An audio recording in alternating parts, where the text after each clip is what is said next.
Olá, criança! Sou Socorro Cabral, professora de matemática da Secretaria Municipal de Educação. Trago para você um abraço apertado de seus professores e colegas. Eles mandaram lhe dizer que estão morrendo de saudade e que esperam que essa pandemia acabe para poderem se encontrar. Você gosta de matemática? Tenho certeza que sim. Então, vai gostar de rever as atividades de matemática do caderno 1. Vamos lá? Abra o caderno 1 na página 16. Nessa página estão as atividades 1 e 2. Na atividade 1, temos 4 retas numéricas.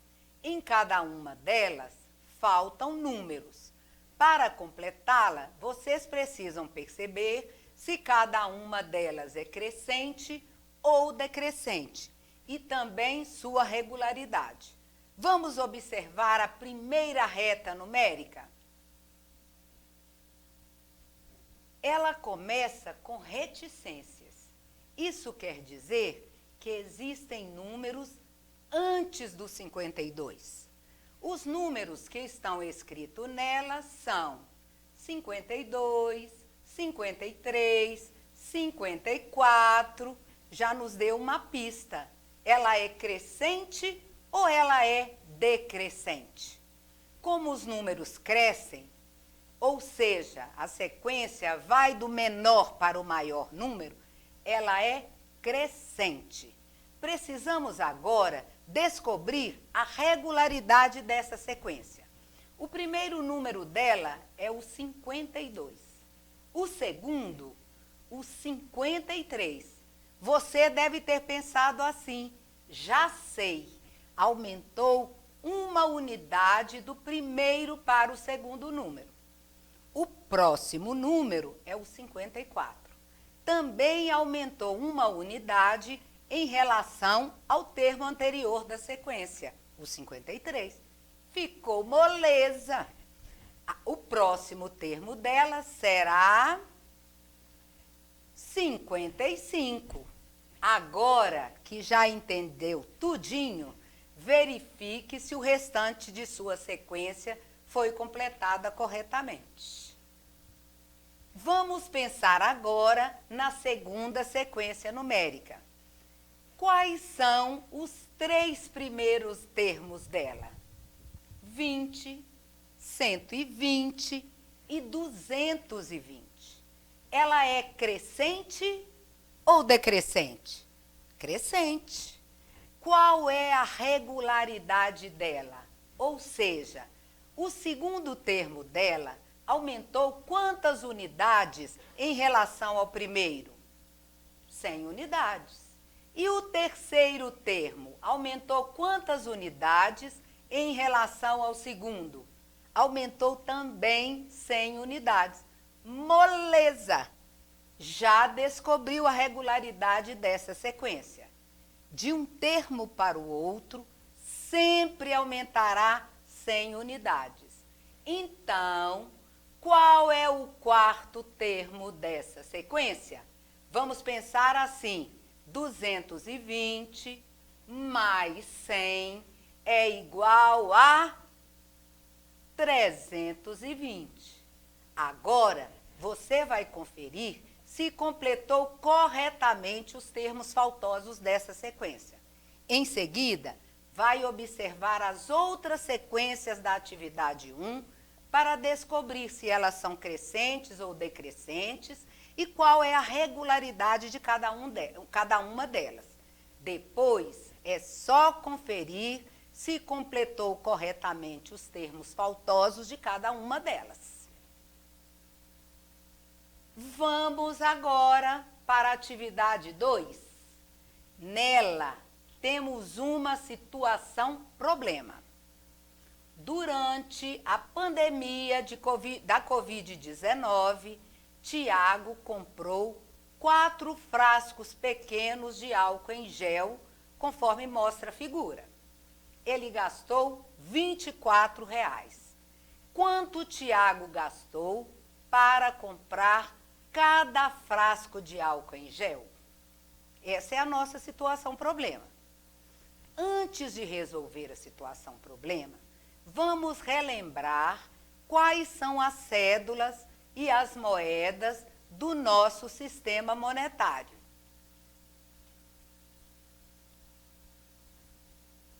R$100,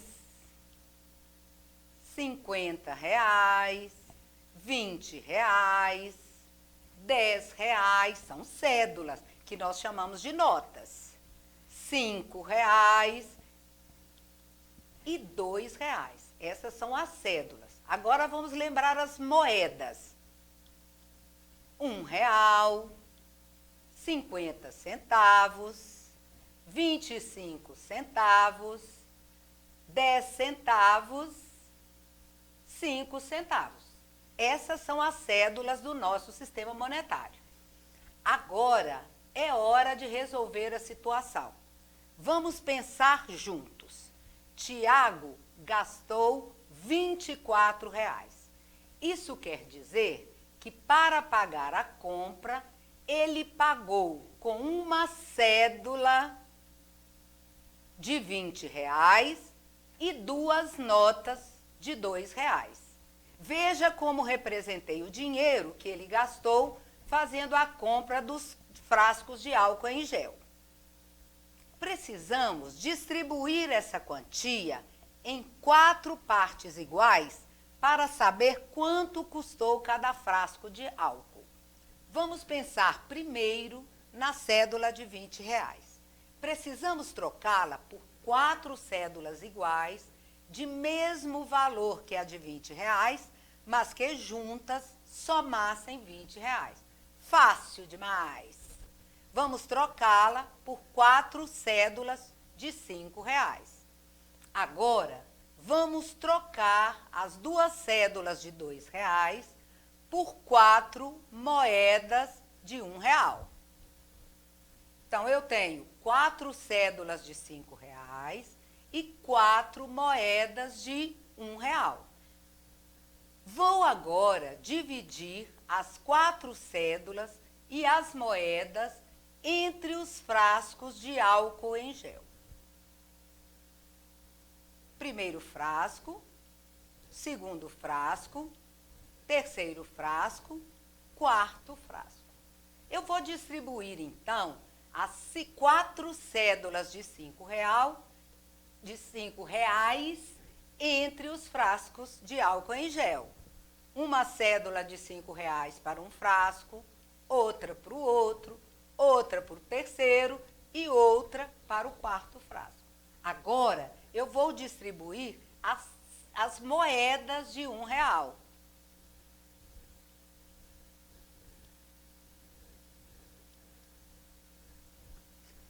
Que legal! Descobri que cada frasco de álcool em gel custa R$5 mais R$1. Então, cada frasco custa R$6. Será que pensei certo? Vou conferir. 4 frascos de álcool em gel, cada um custa R$6.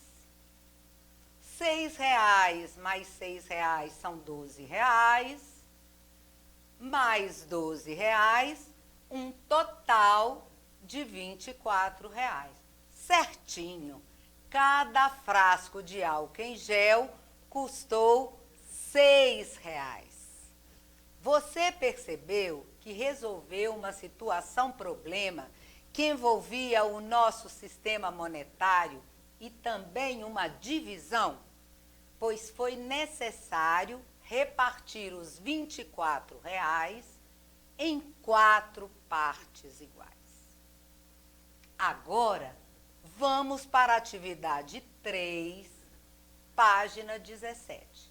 Ela também é uma questão referente ao nosso sistema monetário. Como na questão anterior, já recordamos quais são as cédulas e moedas do nosso sistema monetário, não precisamos fazer isso agora, não é mesmo?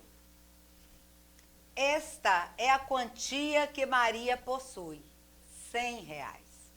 Ela foi à padaria próxima à sua casa e pediu à funcionária do caixa que trocasse sua cédula por outras de menor valor. A funcionária trocou a cédula de Maria por 5 cédulas de menor valor.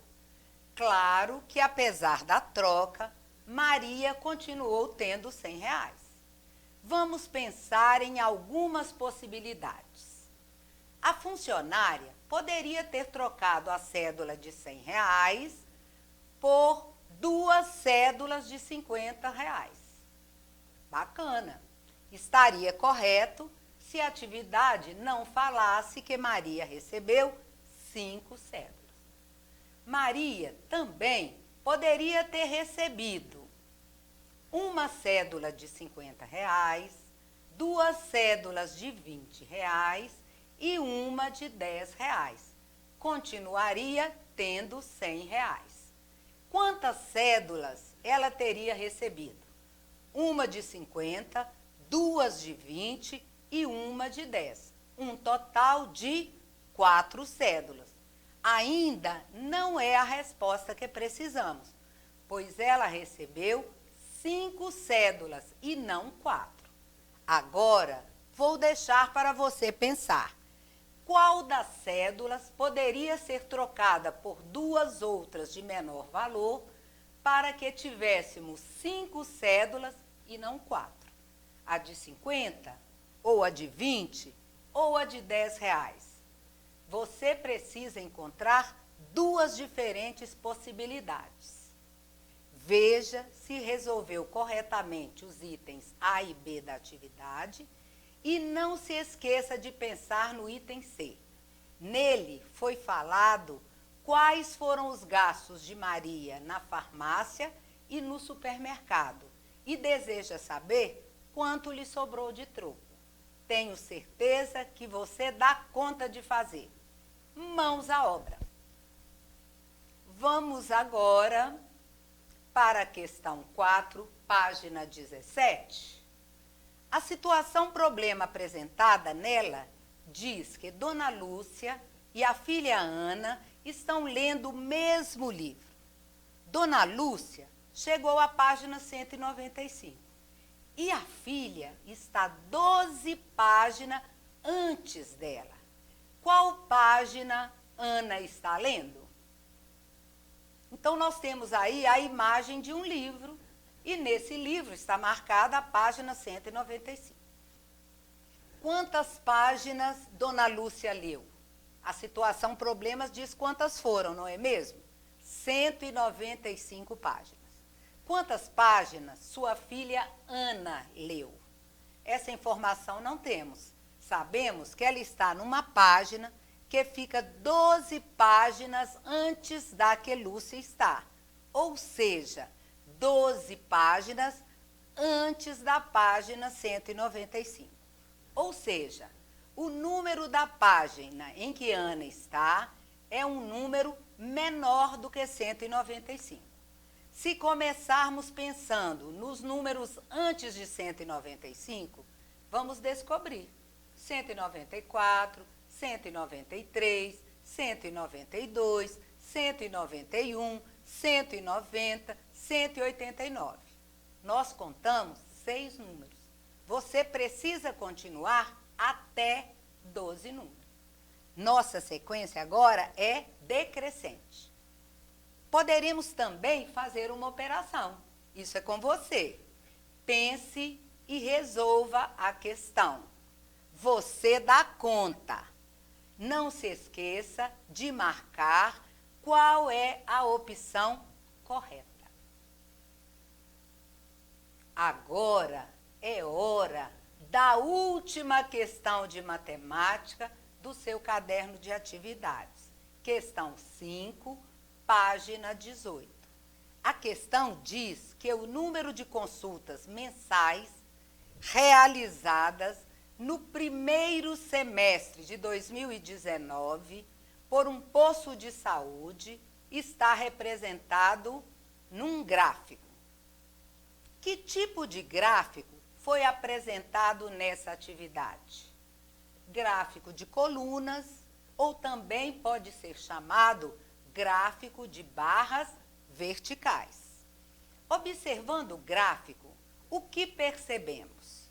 Os dados do PSF Fênix referem-se ao primeiro semestre de 2019, ou seja, foi apresentado no gráfico a quantidade de consultas médicas realizadas nos meses de janeiro até junho de 2019.